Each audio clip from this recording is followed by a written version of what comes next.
నమస్తే, welcome to hot popcorn debate.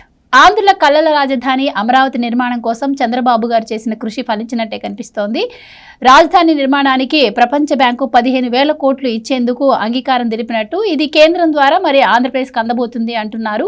మరి ఇక అమరావతి నిర్మాణానికి అవరోధాలు తొలగినట్టేనా? మరి దీనిపై వైసీపీ ఎలాంటి వ్యూహాలు రచించే అవకాశం ఉంది? ఇలాంటి విషయాలన్నీ ఈ రోజు డిబేట్ లో చర్చిద్దాం. మనతో పాటు డిబేట్ లో పార్టిసిపేట్ చేసేందుకు స్టూడియోలో ఉన్నారు పొలిటికల్ జర్నలిస్ట్ డివి శ్రీనివాస్ గారు. నమస్కారం సార్. నమస్తే అమ్మా. రైట్ సార్, అంటే గతంలో మనం చూసాము అసెంబ్లీలో తీర్మానం పెట్టినప్పుడు జగన్మోహన్ రెడ్డి అమరావతి రాజధానికి ఒప్పుకోవడం, ఆ తర్వాత మళ్ళీ మాట తప్పి 3 రాజధానులు అంటాం. కానీ 5 సంవత్సరాల్లో కూడా 3 రాజధానులు పూర్తి చేయకపోవడం. మళ్ళీ చంద్రబాబు గారు ఎప్పుడైతే వచ్చారో మళ్ళీ రాజధానిపై ఫోకస్ పెట్టాక అసలు శివరామకృష్ణ కమిటీ చెప్పింది ఇక్కడ రాజధాని నిర్మించడానికి అంటే అనుగుణంగా లేదు అని చెప్పి కూడా ప్రచారం చేసింది. ఇందాక మీరు అన్నట్టు వరదలప్పుడు అమరావతి మునిగిపోయిందని ప్రచారం చేసింది. సో ఎన్ని చేయాలో అండ్ మనం చూసాం రైతులను కూడా ఎంత ఇబ్బంది పెట్టింది అని చెప్పి. అండ్ మొన్న నిర్మలా సీతారామన్ గారు కూడా నిధులు కేటాయించినప్పుడు ఇగో నేను సంపద సృష్టిస్తాను అని చెప్పి అన్ని అప్పులు చేస్తున్నారు, అమరావతికి ఇచ్చేది కూడా అప్పే అని ఇలా చేయాల్సినవన్నీ చేసేసింది వైసీపీ. సో కొత్త వ్యూహాలు ఎలా ఉండబోతున్నాయంటే ఏం చెప్తారు వైసీపీవి? అంటే ఉగ్గబడతాడు జగన్మోహన్ రెడ్డి, గగ్గోలు పెడతాడు. ఇక గిలగిల కొట్టుకోవటమే. ఏది నీకు కేంద్రం ఇవాళ ప్రపంచ బ్యాంకు 15,000 కోట్ల రుణం, అది కూడా మారటోరియం అంటే ఇది 90-10 90% వడ్డీ కేంద్రమే కడుతుంది. ఆంధ్రప్రదేశ్ కట్టే 10% వడ్డీ కూడా కేంద్రమే ఇప్పిస్తుంది. అంటే ఎటువంటి రుణభారం లేకుండా 15,000 కోట్లు మరి అమరావతికి ఇవాళ ప్రపంచ బ్యాంక్ ఇస్తోందంటే, కేంద్రం ఇప్పిస్తోందంటే ఉగ్గబడతాడు. గిలగిల కొట్టుకోవటమే అన్నమాట. ఏది దాన్ని చంపేయాలన్నదే జగన్మోహన్ రెడ్డి యొక్క జగన్మోహన్ రెడ్డి యొక్క లక్ష్యం. చూసాం మనం 5 ఏళ్ళు జగన్మోహన్ రెడ్డి అమరావతిని చంపాలా అని ఎలా చూశారో మనం చూసాం. వాళ్ళ బాబాయ్ మీద నీకు ఎన్ని గొడ్డల వేట్లు పడ్డాయో సిబిఐ చెప్పింది. ఎన్ని 7 అక్కడ 7 గొడ్డల వేట్లకు బాబాయ్ బలయ్యాడు పాపం. వివేకానంద రెడ్డి ఎక్కడున్నాడు? ఏ లోకాన 70 వేట్లు వేశారు ఇక్కడ అమరావతి పైన 70 గొడ్డల వేట్లు పడ్డాయి. కానీ వాళ్ళ బాబాయ్ చనిపోయాడు. అమరావతిని చంపటం వల్ల కాలేదు. అమరావతి అంటే అర్థం అదే. మీనింగ్ ఏంటి?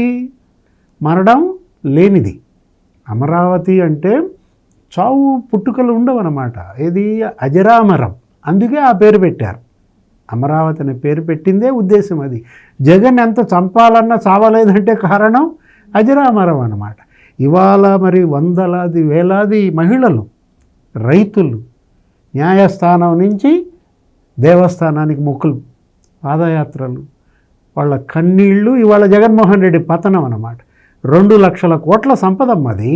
ఏది అమరావతి అంటే 2 లక్షల కోట్ల సంపదని ధ్వంసం చేశాడు. అసలు ఎంత ధ్వంసం చేశాడంటే రోడ్లు తవ్వేశారు. చంద్రబాబు వేసిన రోడ్లు తవ్వేసి అందులో గ్రావెల్ కూడా అమ్మేశారు, ఎత్తుపోయారు. ఎంత కచ్చ! అరే కట్టుబడి చేస్తే ఆ బిల్డింగులు, అందులో ఆ గోడలు, వాటిల్లో ఆ కాంక్రీట్లో ఇనప సువ్వలు ఎత్తుపోయారు. అంటే నీవు స్టీలే నువ్వు కాజేశారంటే ఇంక అసలు ఏంటి? ఇక భవిష్యత్తులో అసలు వీళ్ళకి కంకరే రాకూడదు, వీళ్ళకి అసలు గ్రావెలే రాకూడదు అన్నట్టుగా. ఆ సీడ్ యాక్సిస్ రోడ్డు ఉంది కదా, గతంలో సత్యమూర్తి గారు కూడా ఏదో డిబేట్లో చెప్పారు మనకి. సీడ్ యాక్సిస్ రోడ్డు ఎక్కడ నేషనల్ హైవేకి కలుపుతాడో అని, అట్లా కలపకుండా సీడ్ యాక్సిస్ రోడ్డు నాశనం కావాలని ఏం చేశాడు? ఆ మధ్యలో ఇరిగేషన్ ల్యాండ్ తన పార్టీకి ఇచ్చుకుని అక్కడ పార్టీ బిల్డింగ్ కట్టించాడు.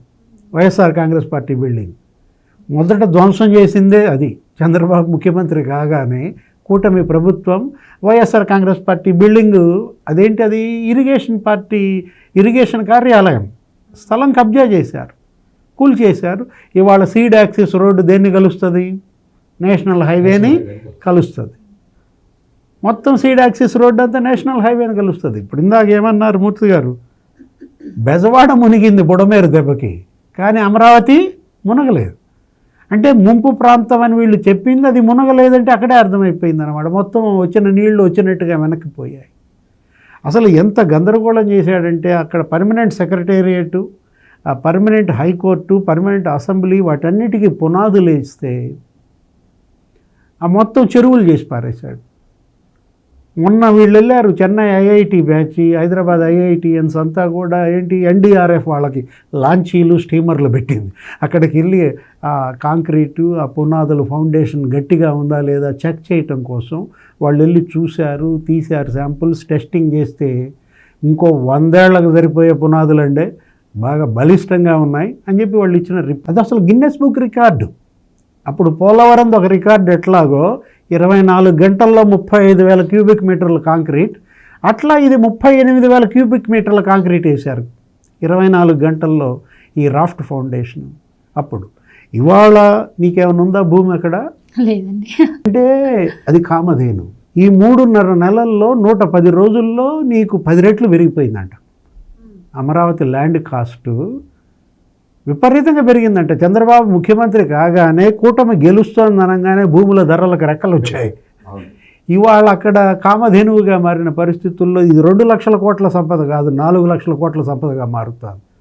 గతంలో కేసీఆర్ వీళ్ళంతా అపహాస్యం చేశారు. ఏమని? అక్కడ అమరావతిలో ఎకరం అమ్మితే ఇక్కడ 10 ఎకరాలు వచ్చుద్దన్నారు. హైదరాబాద్ దేవుడి చిత్రం చూసావా? సినిమా మార్చేశాడు, రివర్స్ చేశాడు, బొమ్మ తిరగబడింది. ఇప్పుడు ఇక్కడ ఎకరం అమ్మితే అక్కడ అమరావతిలో ఎకరం అమ్మితే ఇవాళ తెలంగాణలో 10 ఎకరాలు వచ్చే పరిస్థితి మారిపోయిందనమాట. అంతగా అక్కడ భూముల ధరలు పెరిగాయంటే ఇవాళంతా పూర్వ వైభవం. ఇప్పుడు ఈ 15,000 కోట్లు వస్తే ముందస్తు అడ్వాన్స్గా నీకు 3,750 కోట్లు వస్తున్నాయి. వెంటనే ఏం జరుగుతుంది? మౌలిక వసతుల ఏర్పాటు జరుగుద్ది, అసంపూర్తి భవనాలన్నీ పూర్తవుతాయి. ఇప్పుడు ఈ సెక్రటేరియట్, హైకోర్టు, అసెంబ్లీ కొత్త నిర్మాణాలు ఊపందుకుంటాయి. కట్టుబడి పెరుగుద్ది, నిర్మాణ రంగం కన్స్ట్రక్షన్ యాక్టివిటీ పెరుగుద్ది. ఏం జరుగుద్ది? వేలాది భవన కార్మికులకు అక్కడ ఉపాధి ఏర్పడుతుంది. మొత్తం కళకళలాడుద్ది అనమాట. మళ్ళా ఒక పండగ వాతావరణంలో ఇవాళ అక్కడ కన్స్ట్రక్షన్ యాక్టివిటీ ప్రారంభమవుతోందంటే అమరావతి ఇవాళ ఏంటి? పునర్వైభవం అనమాట. Right sir. ఇప్పటికీ మరి చంద్రబాబు గారు అయితే అమరావతి రాజధాని నిర్మాణం కోసం చాలా కృషి చేస్తూ ఉన్నారు. అలాగే పోలవరంపై కూడా దృష్టి పెట్టారు. కానీ పోలవరానికి కూడా నిధులు కేటాయించినా వైసీపీ ఏమంటుంది, ఇది మా హయాంలో రావాల్సిన నిధులను ఇప్పుడు శాంక్షన్ చేసింది కేంద్రం అని తప్పుడు ప్రచారం చేస్తూ ఉన్నారు.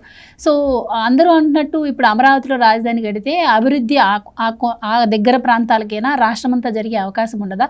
అంటే మనం మొదటి నుంచి వింటూ ఉన్నాం, అంటే వైజాగ్లో ఇన్ఫ్రాస్ట్రక్చర్ ఉంది, ఇక్కడ రాజధాని పెట్టడం బెటరు, మనీ కూడా సేవ్ అవుతుంది అని చెప్పి వైసీపీ వాదన. సో మీరేం చెప్తారు సార్? 2 life lines. అది ప్రాణనాడి అయితే ఇది జీవనాడి. పోలవరం ఇవాళ ప్రాణనాడి, ఇవాళ అమరావతి జీవనాడి అన్నమాట. ఏంటంటే ఇది గ్రోత్ ఇంజన్. ఇప్పుడు తెలంగాణ ఇవాళ దేశంలో సంపన్న రాష్ట్రం అయిందమ్మా. తెలంగాణ ఇవాళ దేశంలో సంపన్న రాష్ట్రం అయిందంటే తలసరి ఆదాయం 178% పెరిగింది. వాళ్ళ తెలంగాణ తలసరి ఆదాయం ఎంత? 3.5 లక్షలకు చేరుతుంది. మరి ఆంధ్ర తలసరి ఆదాయం 2.5 లక్షలకు చేరడానికి పెట్టాలు ఆడుతాను. అంటే ఇప్పటికీ ₹1,00,000 తేడా ఉంది. ఇక్కడ పర్ క్యాపిటా ఇన్కమ్, అక్కడ పర్ క్యాపిటా ఇన్కమ్ అంత లేదుగా. మరి విభజన ముందు 10 ఏళ్లలో విభజన అప్పుడు ఎంత తేడా ఉందో? ఒక ₹10,000 తేడా ఉన్నది. ఇప్పుడు ₹1,00,000 ఎందుకు అయిందంటే కారణం ఈ 5 ఏళ్ల జగన్మోహన్ రెడ్డి విధ్వంసం. 10,000 తేడా ఉన్నదాన్ని చంద్రబాబు 5 ఏళ్లలో ఈక్వల్ చేశాడు. రెండింటి తలసరి ఆదాయాలు సమానం అవుతున్న పరిస్థితుల్లో జగన్ అధికారంలోకి వచ్చాడు, అమరావతిని చంపేశాడు. ఇవాళ తెలంగాణ సంపన్న రాష్ట్రంగా గ్రోత్ ఇంజిన్ ఏంటి మరి? దానికి హైదరాబాద్ నుంచి వచ్చే ఆదాయమే తెలంగాణని సంపన్న రాష్ట్రంగా చేసిందంటే అది గ్రోత్ ఇంజన్. ఏది? మొత్తం తెలంగాణ వాళ్ళంతా ఇవాళ ఇక్కడికి వచ్చి బతుకుతున్నారు. అసలు తెలంగాణ వాళ్ళే కాదు, మొత్తం అన్ని రాష్ట్రాల వాళ్ళు ఇది ఒక కాస్మోపాలిటన్ సిటీగా ఇవాళ పూర్ మ్యాన్స్ అమెరికాగా మారింది. ఏది? హైదరాబాద్. ఉపాధి పొందాలంటే ఎవరైనా సరే ఇవాళ హైదరాబాద్ వస్తున్నారు. చక్కగా అందరికీ కావాల్సిన అన్ని రకాల ఆహారం దొరుకుతుంది. కుబేరుడు వెళ్తాడు, అతను తినేది అతను తింటాడు, డబ్బులు బ్రహ్మాండంగా కడతాడు. పేదవాడు వెళ్తాడు, చక్కగా రోడ్డు మీద ఇడ్లీ బండి దగ్గర తింటాడు. అందరినీ ఇది అబ్జర్వ్ చేసుకుంటోందంటే హైదరాబాద్ ఇవాళ ఇది గ్రోత్ ఇంజన్ అయిందంటే దీని స్థాయిలో అమరావతి ఇవాళ ఆంధ్రప్రదేశ్కి గ్రోత్ ఇంజన్ కావాలి. అమరావతి నుంచి వచ్చే ఆదాయం మొత్తం ఆంధ్రప్రదేశ్కి అది కామధేను అవ్వాలి. అక్కడ వచ్చే పరిశ్రమలు, అక్కడ వచ్చేటువంటి విద్యుత్ ఉన్నత సంస్థలు 136 సంస్థలకు భూములు ఇచ్చాడు చంద్రబాబు. ఎప్పుడు 2014-19 మధ్య ఆ 136 సంస్థలకి భూములు ఇస్తే జగన్మోహన్ రెడ్డి ఏం చేశాడు? తరివేశాడు. అమరావతిని చంపేసేసరికి వాళ్ళు వచ్చి అక్కడ ఇంకా బిల్డింగ్లు ఏం కడతారు? దానివల్ల ఏం జరిగింది? 1,00,000 కోట్ల సంపద పోయింది. 65,000 మందికి ప్రత్యక్ష ఉపాధి పోయింది. ఇప్పుడు నాబార్డు వచ్చేది, ఆర్బీఐ వచ్చేది, ఎస్బీఐ వచ్చేది, మొత్తం అన్నీ అక్కడ వచ్చిన కార్యాలయాలు. నిన్న కూడా చంద్రబాబు ఏం చేశాడు? వాళ్ళందరికీ తాకీదులు పంపారు. మీకు మేము భూములు ఇచ్చాం, 2 ఏళ్ళలో ఎంతో గడువు పెడుతున్నాం, ఈ లోపు మీరు వచ్చి కట్టుకుంటే ఆ భూమి మీది, లేదు ఇంకోళ్ళకి ఇచ్చేస్తాం. వాళ్ళందరూ వచ్చారు. ఆల్రెడీ ఇప్పటికి ఒక 15-20 సంస్థలు బిగించేశాయి. ఈ 136 సంస్థలలో 15-20 సంస్థలు ఇవాళ అక్కడ నిర్మాణాలు బిగించేస్తున్నాయి. అంటే అమరావతి గ్రోత్ ఇంజిన్గా మారితే అది అమరావతికి కాదు లాభం, మొత్తం ఆంధ్రప్రదేశ్కి దాని యొక్క ఫలితాలు, దాని యొక్క ఫలాలు స్ప్రెడ్ అవుతాయి. 15,000 కోట్లు జగన్మోహన్ రెడ్డి ఎందుకు తేలేకపోయాడు విశాఖపట్నానికి? ఆయనకి మరి ఎంతమంది? 22 మంది ఎంపీలు లోక్సభలో, 10 మంది 11 మంది రాజ్యసభలో ఉండి ఇదే 15,000 కోట్లు విశాఖ తేవచ్చు కదా, ఇదే 15,000 కోట్లు కర్నూలుకి తేవచ్చు కదా. అతనికి వాటి మీద అభిమానం ఉంటే అదేమంటే నేను వస్తా విశాఖలో కాపురం పెడతా అంటావు. నువ్వు కాపురం పెట్టిన తాడేపల్లి అమరావతి ఏమైంది? అధోగతి పాలైంది. నువ్వు వద్దు, నీ కాపురం వద్దు అని చెప్పి విశాఖ వాళ్ళంతా ఏం చేశారు? మొత్తం ఓడించి పారేశారు కదా. ఉత్తరాంధ్రలో 34 సీట్లలో 2 సీట్లు కాపురం పెడతానంటే వచ్చిన ఫలితం. ఇవాళ జగన్మోహన్ రెడ్డి ఈ వచ్చేటటువంటి అభివృద్ధిని, జరిగేటటువంటి ఈ సంపదని స్వాగతించాలి, హర్షించాలి. కానీ ఏం చేస్తున్నాడు? భూతం. మొన్న ఎవరో చంద్రబాబుని అడిగారంట, ఏమంటే ఇప్పుడు మీరు బాగానే ఉన్నారు, రేపు పొద్దున మళ్ళీ ఆ భూతం పైకి లేస్తే అన్నారంట.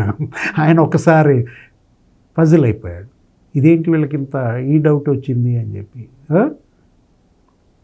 భూతాన్ని తరిమేశారయ్యా మా వాళ్ళు, నేను ఆ భూతాన్ని పట్టుకుంటా, దాన్ని భూస్థాపితం చేస్తా, నాది భరోసా అంటే అప్పుడు వాళ్ళు కొంత శాంతించారు, వస్తున్నారు. ఇప్పుడు లులు కూడా వచ్చింది కదా. ఒక లులు పోగొట్టాడు, 3 లులులు వచ్చాయి. ఏది? ఇవాళ విశాఖలో ఒక లులు, విజయవాడలో ఒక లులు, తిరుపతిలో ఒక లులు. అంటే జగన్ కోసం స్వయంగా టాస్క్ ఫోర్స్ కూడా ఏర్పాటు చేశారు కదా. జగన్ ఒక నష్టం చేస్తే ఇప్పుడు ఆంధ్రప్రదేశ్కి అది 3 లాభాలు అవుతుంది. 3 times better. Bharati cement logo అదే.